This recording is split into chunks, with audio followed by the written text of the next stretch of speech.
Here's a video showing some of the controls of the Skoda Kamiq Sel. So you lock and unlock. One unlock will do the driver's door only.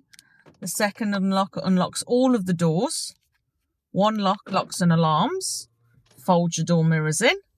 The second lock will turn your interior alarm off in case you've got anybody inside the car moving around, so it doesn't set the alarm going.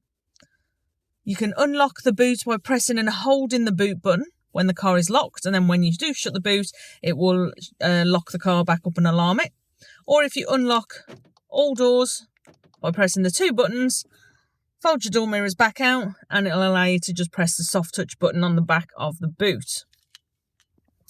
It's automatic lights and wipers with this, so leave it on the auto setting and then pull out for your fog lights. Door mirrors, you've got your right and your left, and use your joystick. You can fold them in while driving if need to, and you can heat them up in the door in the winter time. Front and rear electric windows, and you can lock the rear ones as well. Windscreen wipers, down is a quick wipe, up is your intermittent auto setting, or you can override to normal or fast speed. Pull forwards will get the jets at the front.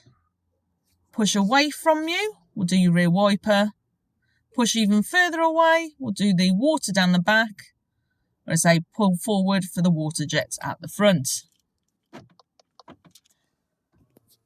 The SEL has a start button ignition. So if you just want the ignition on, press the button on its own. But if you want to start the car, you must press the clutch pedal, hold it down, and then press and hold the button. You've got the virtual dash with the SEL. So you'll always have your fuel gauge, and you'll always have the instant speedo somewhere on the stereo screen.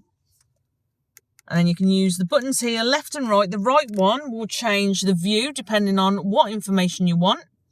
And the middle bit can be changed by pressing the left button and then using the scroll up or down to pick what you do want in the middle.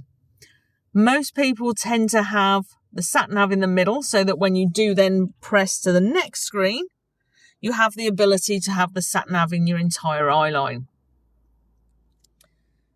Assistance systems will allow you to turn lane assist off by pressing the silver button in, and you can also flip in between your cruise control and speed limiter, which if you turn the cruise control on the top of the left-hand stalk, you can then select between, by using the scroll button, cruise control or speed limiter. Front assist is a safety feature on the front of the car, which will brake in the event of anything shooting out in front of you. Cruise control, get up to the speed you want, take your foot off the accelerator and press set, and you can increase or decrease the speed. You can resume if somebody's cut you up. You temporarily cancel it, you can resume. Or if you turn it off and on, you always have to start by pressing set. You can also get to the speed limiter by pressing the button underneath. And it's similar to cruise, but you would still have your foot on the accelerator pedal.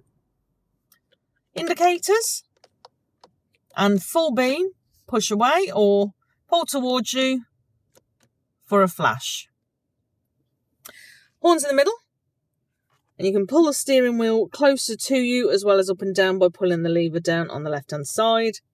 And then you've got volume up, volume down, push into mute, in between your radio stations, and voice control if you don't mind having an argument with a stereo system. But feel free to have a play around with it. You can use certain features if she likes your tone and your accent.